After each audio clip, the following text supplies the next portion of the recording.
When we're looking at student engagement and hard to reach students and how they're defined, we found that actually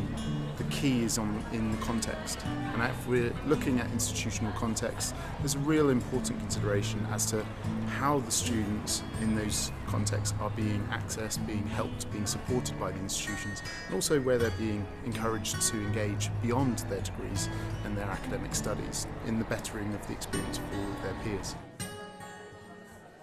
We have a third of our students are part-time,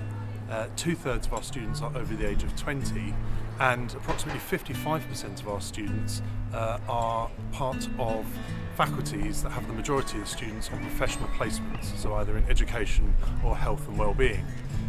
Now those students will spend a significant amount of their time, up to a third of their entire time at the university, actually away from the institution. So in terms of traditional extracurricular and student engagement activity, these students can be very difficult to reach.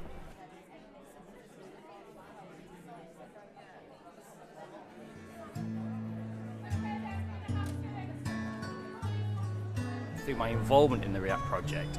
it's interesting to see how many different definitions of hard to reach there are. I think everybody's assumed that they knew what that term meant, but I think different mindsets and different lenses and different, I suppose, perspectives of what hard to reach is, from non-traditional to mature to commuter. I just think it's around how you change the definition and how you work with it on campus. For myself personally, I think hard to reach students are any students who aren't able to engage through a variety of means, whether that's commuting, distance learners, among other things, rather than just those who decide not to engage for whatever reason.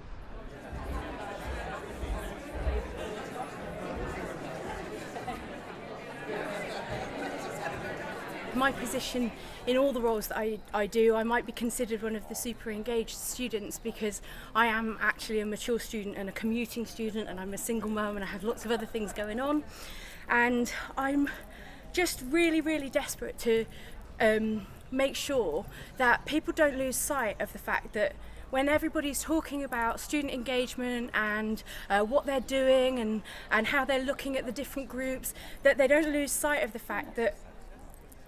they're actually talking about students, individual people who need to have a good experience. The biggest thing that we've learned through working with the students on this project is that there isn't specific groups that are hard to reach, and actually it's about individuals. And we've challenged some of our preconceived ideas about who the hard to reach students are, being the commuting students or the distance learning students or the working students, to think about every single student having their own needs and their own difficulties. So we've tried to move away from labelling specific groups of students to look at having an inclusive practice that looks at the needs of all our students.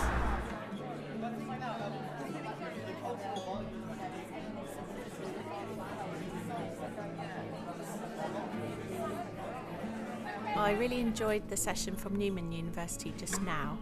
because they went into a lot of detail about their methodology, trying to explain how they got to where they did, and it was really interesting to gain some insight into the different pressures that the team were under and how they managed to reconcile some of those in order to make the research work.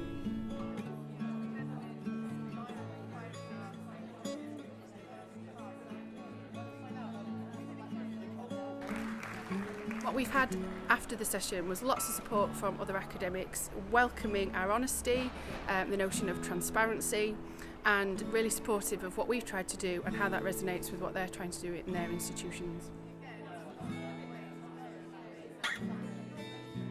I think this conference has been awesome. I think it's really brought together a lot of students and staff who are passionate about student engagement. I think it's also created an energy that we've seen at numerous Change Agent Network events and REACT steering group meetings, where students and staff talking openly about the challenges and the context that we are in and how we can better work together has been profoundly energising. It's been fantastic. I've learnt a lot. I've been really inspired by a lot of people's presentations, and also it's quite nice to know that some of the challenges that we're facing are actually challenges that a lot of other people are facing, so it's not just us.